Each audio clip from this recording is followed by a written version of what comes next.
Bueno, y ahí lo tenemos. Acá. Ahí lo tenemos a Carlos, A que Carlos. le dijo estar nervioso cuando llegaba, pero Sí. ya pisa ahora la cancha de una manera que no lo saca nadie. Sí, ¿cómo? Ahora pega un salto, una triple No, no. mortal en el aire. De la y cae. forma que quieras, paso al frente. Ahí está, muy bien.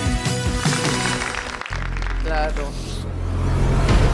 Bueno, te vamos a Bueno. presentar un informe. ¿Vos te imaginás, cuando estabas en tu casa, ahora que ya ganaste una vez, pensás qué horas exactas te pueden tocar? Porque Sí. se puede imaginar cosas, Sí. ¿no? ¿Y qué Sí, cosas sí. imaginás? Eh, ¿Por dónde vas? ¿Por las vidas de la gente? Deporte, historia puntual, o sea, acontecimientos puntuales de la historia, nacimientos. Claro. ¿Y Bueno, fuiste es a tan investigar a algún amplio. lado? ¿Fuiste a Google, agarraste rápidamente diciendo me Sí, tengo que sí, preparar muy... la Biblia Google fue mi... Está bien. Sí, sí. Bueno, y en tu vida, Mm. ¿cuáles han sido los hechos históricos así que te conmovieron o que recordás que te sorprendieron? Viste que uno tiene como una memoria de cosas que pasaron que cuando te enteraste decías, no puede ser lo que pasó, ¿no? Teniendo hijos, uno no puede dejar de decir que el nacimiento El de los nacimiento. ¿Cuántos hijos tenés? hijos... Dos. Dos ¿Y hijos. ahora qué edades tienen ya? Una nena Sí. de 27. Me encanta. Dijeron una palabra de lo que había pasado, llegó a destino, pagó el viaje, bajó y vos te quedaste agarrado así pensando todo lo que había visto. Bueno, Carlos, nos Bueno. vamos a meter en la hora exacta. Vamos a ver qué te ha tocado, ¿eh? Vamos a Bárbaro. ver el informe como siempre. El Museo del Louvre en París llevaba abierto más de 100 años cuando sufrió el primer y único robo en toda su historia. De un día para el otro, el célebre cuadro de la Mona Lisa se esfumó de sus paredes. Lo cierto es que el cuadro no gozaba de la gran reputación de hoy en día.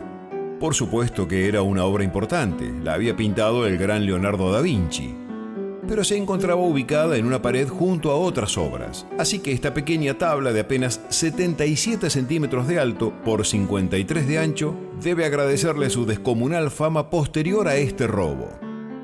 Durante casi 2 años, su paradero fue un misterio aún mayor que la enigmática sonrisa de la famosa modelo. El museo estuvo cerrado por una semana, pero al reabrir sus puertas sucedió algo impensado. Miles de personas acudieron a él, solo para ver el espacio vacío que había quedado en la pared. Mientras tanto, la policía continuaba investigando. Las primeras sospechas recayeron sobre el poeta Guillaume Apollinaire y el pintor Pablo Picasso, quienes tenían antecedentes de haber lucrado con cuadros robados. Pero luego de una semana fueron liberados. Quien tuvo la osadía de semejante atraco fue el carpintero Vincenzo Perugia. Era un inmigrante italiano que había trabajado en el Louvre y conocía los movimientos internos. Además contaba con el uniforme blanco que usaban los trabajadores del museo. Así que aprovechó un día lunes, que el museo estaba cerrado, para confundirse con el personal de mantenimiento, descolgar el cuadro, quitarle el marco y salir de allí con la Gioconda oculta en su uniforme. Perugia fue quien concretó el robo, pero ¿quién fue la verdaderamente diabólica detrás de semejante acto delictivo? Aunque no puedan creerlo, señoras y señores, sí. El cerebro fue un argentino, un supuesto marqués llamado Eduardo Balfierno, que se daba la gran vida en Europa en las épocas en que los argentinos tiraban manteca al techo, hasta que el dinero de su herencia comenzó a escasear y tuvo la brillante idea del robo. Pero a Balfierno no le interesaba esa pintura. Sus planes eran otros y necesitaba que la noticia del robo tomase estado público. Un genio el pibe. Previamente le había pedido a uno de los mayores falsificadores de Europa que pintara 6 réplicas idénticas del cuadro. Luego viajó a los Estados Unidos y se contactó con una docena de coleccionistas de arte que pudiesen estar interesados en comprarlo. Hubo 6 que mordieron el anzuelo y los embaucó con las copias falsas. Hecha la transacción fraudulenta, Balfierno desapareció de los lugares que solía frecuentar por una suma estimada en, escuchen bien, $60 millones. Nunca más se volvió a saber de él. El más preocupado por encontrarlo, ¿quién era? Perugia, quien tenía la auténtica Gioconda viviendo bajo su techo y que no entendía por qué Balfierno no iba a buscarla. En su desesperación le envió una carta firmada con el seudónimo de Leonardo a un importante anticuario fiorentino, diciéndole que tenía a la Gioconda, quien al instante le pagó un pasaje a Perugia para que viajase a Italia. Una vez allí, y luego de comprobar que se trataba de la pintura auténtica, hizo ingresar a la policía, que detuvo de inmediato al carpintero. En su defensa, Perugia repitió un argumento que le había dado Valfierno para convencerlo de realizar el robo. Le dijo que sus fines eran patrióticos y que la Gioconda debía regresar a Italia, a donde pertenecía por derecho propio. La corte decidió creerle y le dio apenas 7 meses de prisión. Durante más de un año, los italianos pasearon a la Mona Lisa por los más importantes museos de la península, para finalmente devolverla al Museo del Louvre, donde hoy, con una fama superlativa, tiene una sala propia y está resguardada bajo un vidrio a prueba de balas y de robos. No sea cosa que a otro argentino trasnochado se le ocurra volver a robarla.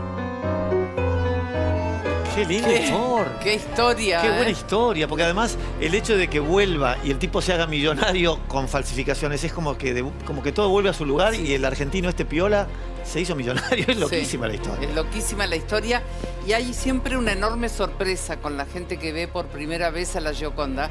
Todo el mundo se imagina un cuadro grande y es pequeño, dijeron, ¿viste? 70 centímetros apenas. Muy chico. Es chico, pero es impresionante y ahora aparte está puesto de una manera como para no dejar de verlo. Bueno, esta es la hora exacta donde vamos a transitar, Carlos, pero nos vamos a ir a una pausa.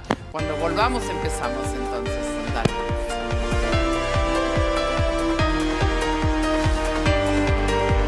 Para reír, para enamorarte, para llorar, para emocionarte. Mucha radio en el 94.7 de tu dial.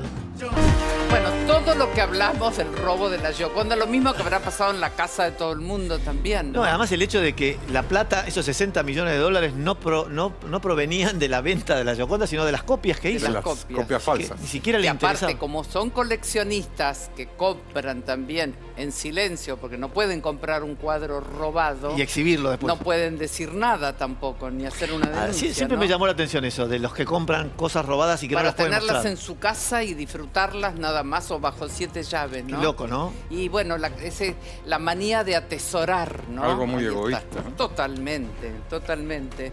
Bueno, y privar aparte a tantos millones de personas de una obra de arte. Bueno, empezamos, Carlos. ¿Estás Cuando preparado? quieras. Vamos a ver. Lo que te vamos a preguntar es a qué hora ingresó el carpintero al Louvre, al museo. Aquí entró el Tano vestido de ordenanza, Sí. con ese uniforme blanco que vimos recién. Sabés que son 5 preguntas de cada año, mes, día y hora. Por 3.500 ya tenés acumulados, pero después vienen los 5.000, los 10.000, los 15.000, los 50.000. Con el guardapolvo blanco el tipo se metió, igual que los demás, ¿no? Exactamente, Claro. exactamente. Bueno, Carlos, vamos a ver. Primero vamos a la década. ¿En qué década ocurrió? Me dio por la vestimenta que Sí. me supongo que en la década del 20. Cerquita, fue la del 10. Ahí estaba. ¿Viste? Vos es que me encanta esta parte en donde, si bien la obra puede ser muy compleja, la década tiene que ver con esas cosas que de golpe se ven en los vehículos, en los vestuarios, en esas capelinas que se veían en las fotos. ¿En qué año de la década del 10 ocurrió este robo de la Gioconda? Un número que no me gusta tanto, pero puede ser 13. Bueno, fue el 11, 1911. Y aparte la intriga del ladrón de tener la Gioconda en su casa y que el que le había encargado el robo no se la reclamaba. Y decía, ¿qué hago con esto? ¿No? ¿Qué hago También con esto? era Sí, toda sí. una cantidad de interrogantes que había alrededor de todo esto. Bueno, un misterio, algo muy bien planeado, indudablemente. Bueno, nos vamos ahora al mes. ¿En qué mes te parece que sucedió?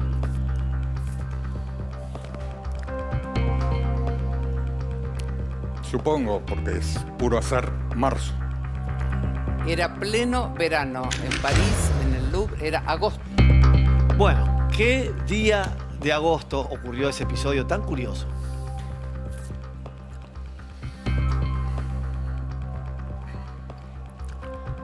El día 3. No, sumaba 3, fue el 21. Bueno, a ver, él se puso entonces el guardapolvo para simular ser un operario. Dijo, me meto entre todos y entró. ¿A qué hora fue el ingreso del ladrón al Museo del Louvre? Suponiendo que los operarios pasan cuando no está el público, supongo que de noche.